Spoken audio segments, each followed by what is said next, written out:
Hey church family, thanks for being with us today. This is my mom, Ann O'Connor, and I'm Ashley Slimp. We are very excited to be here with you talking about the book that we've been working through, The Grace of Les Miserables. This is a fantastic book by Matt Rawle, and we would absolutely recommend it. We were both challenged by it, and it brought up some really interesting points. So we're excited to share this message with you today. And we hope that you will take a look and dive deeper if you're interested in learning more.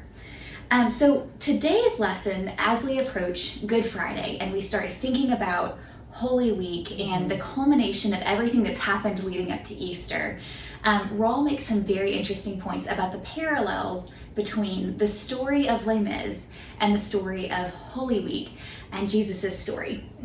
The first parallel that he draws is in the story of Palm Sunday. So in the musical, where we begin is, this is at the start of the French Revolution. People are feeling dissatisfied with the French government and the crown and all of the things that are happening in France at this time. And they begin to feel this dissatisfaction and start to riot in the streets. And this is where our story begins in Les Mis. If you've seen the musical, this is Do You Hear the People Sing?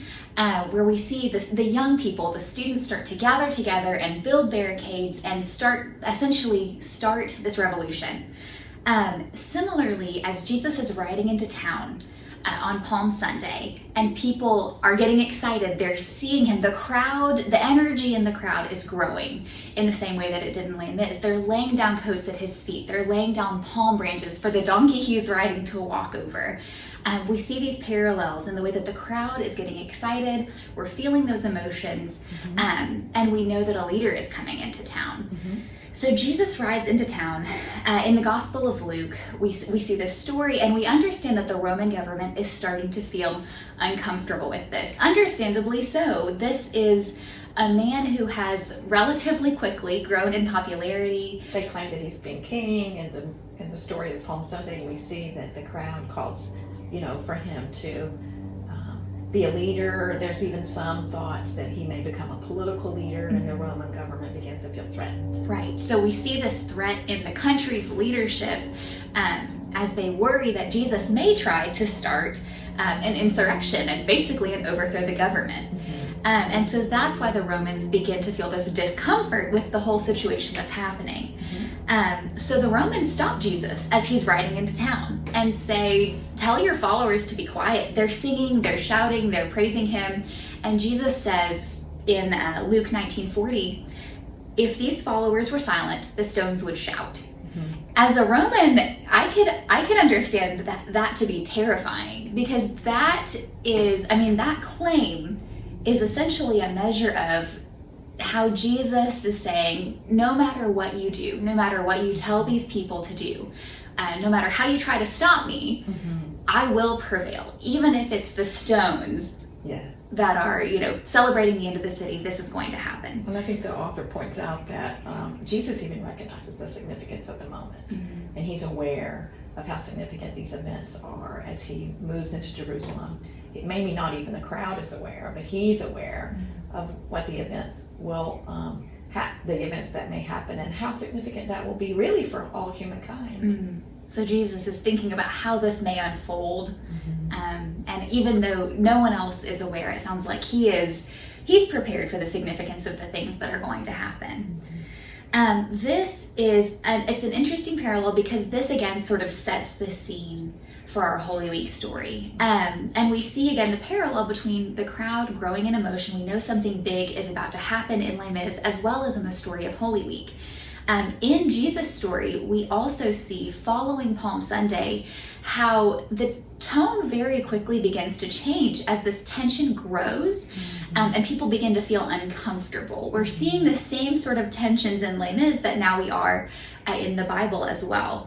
And Rawle makes the point that emotional crowds can easily be swayed, and sometimes they make poor decisions. In the case of Jesus and Holy Week, we see the crowd that had initially welcomed Jesus into Jerusalem start to claim that he's a threat to Roman rule, and they want to see him executed. So my mom is going to talk a little bit about how the crowd later, the same crowd that welcomed him into the city, takes him before Pontius Pilate, and begins calling for his execution. So we see this tone transition very quickly, and you can talk a little bit about where that takes us. So one of the important parallels that our author draws, Matt Rao draws, between characters in Les Mis and characters in the New Testament is he claims that Javert, who we know in Les Mis, if you've seen the musical, you know that Javert represents the Parisian police. And he spends most of the time in the story chasing down the main character, Valjean, because he's convinced that he's a criminal. And he sees this criminal in only one way. He believes that punishment is the only option when someone has broken a rule. And what we know is Pontius Pilate is also faced with a dilemma. When Jesus is brought before Pontius Pilate, if you read the Gospels, you see that Pontius Pilate first sends Jesus to Herod because he's unsure what to do. He feels the emotions of the crowd. He asks Jesus questions about, first of all, he says, they claim you're a king. And Jesus' response to Pontius Pilate is, my kingdom is not of this world. And thus begins some series of questions that Pontius Pilate talks to Jesus about, and he's beginning to ask questions trying to understand, but he still sees this, he feels and hears this pressure from the crowd calling for Jesus's execution. So he even brings to the crowd this question, and he says, I can free one prisoner. I can free Jesus, I can free Barabbas. And we know, and we read the Gospels, the crowd chooses Barabbas. And the same point that you made is that sometimes crowds get emotional and they can make a very unwise choice. And the author points out that there's parallels then between the story of Les Mis and the story on the Gospels. And as the Gospels unfold, particularly in the Gospel of Matthew, we see Pilate wrestle with, he's hesitant, he wants to find out more, but he doesn't necessarily want to take a stand. And he begins to want to shift the responsibility onto Herod first and then the crowd, and eventually we see in Matthew, in the 27th chapter of Matthew, we see Pontius Pilate literally wash his hands in an attempt to remove responsibility from this decision. It caused me to ask, and I think the author does a great job in asking, how is this similar to our wrestling with complex social issues? When we're faced with difficult issues, how do we struggle with, what do we do, whose responsibility is it to wrestle with difficult social issues when maybe people aren't one-dimensional? In fact, Jesus is such a multi-dimensional. We know he's human, we know he's God, now we have the benefit of this side of the resurrection. But this is a complex issue that we see characters in the gospel struggle with and characters in the book by Matt Rao. As he points out in Les Mis, he talks about how Pontius Pilate and Javert just simply aren't willing to wrestle with this complexity. It's hard for us, I think, too. I mean, even living in a world where our experiences are so limited to, sort of the funnel that we see through. Right. So I know that it can be hard for myself to understand someone else's experience because I'm looking at it from an angle that, only I've lived and not from necessarily their experience. So this is definitely something that feels very relevant today, and obviously we're seeing how this has been prevalent for a really long time. I think since the beginning of time, people have struggled with seeing others from a one-dimensional perspective, when the truth is we are all very much 360-degree people, and we're complex, and it's really easy, I think, for us to see people in one dimension rather than accept the possibility that it's our responsibility to struggle with what does that really mean about them, what does it really mean about us. And I think it leaves us with a certain amount of responsibility that sometimes we don't want to cope with. Certainly in more recent cultural and social events, we see I think as our society we wrestle with that, and that can be scary. I mean, it's a scary thing sometimes to realize that we may sometimes be in the wrong too, and that we have to accept that we also can grow and change and learn to see other people in their experiences, even though we may not fully understand from our own limited perspectives. At one point I think that the author made that was really important is that Javert represents a character who's unable to wrestle with that. We know that Javert, when confronted with, as the story unfolds, he's captured, Valjean actually frees him. And there's parts of the story of the musical where we see him wrestling with, what does this mean that this person who he saw very one-dimensionally demonstrated grace? Could a criminal who he only saw in one way be someone who's much more complex, who can demonstrate grace, even undeserved grace? And unfortunately in Les Mis, what he does is he can't cope with that issue, and so we see in the story of Les Mis, he takes his life. He crumbles under the weight of that confusion. I've seen this person one-dimensionally for so long, but I may have been wrong. Yes. So we see that change. So it's definitely an interesting parallel. But we do see that Valjean expresses this undeserved grace in the story. And that's something that we again see throughout the story of Holy Week. And I think that's really the point, is Valjean, like Jesus, gave Javert undeserved grace. And we struggle with that too. Sometimes I know for me, it's hard to think about the story of Easter and realizing that I don't deserve that. But that was a gift that was given to me and to all of us. So that is that's where we see ourselves. That's where we land on Good Friday, which is coming up this week. So that's something to be mindful of, is this undeserved grace that we have received. That none of us really deserve. Yes. But that the enormity of God's grace is not really about us.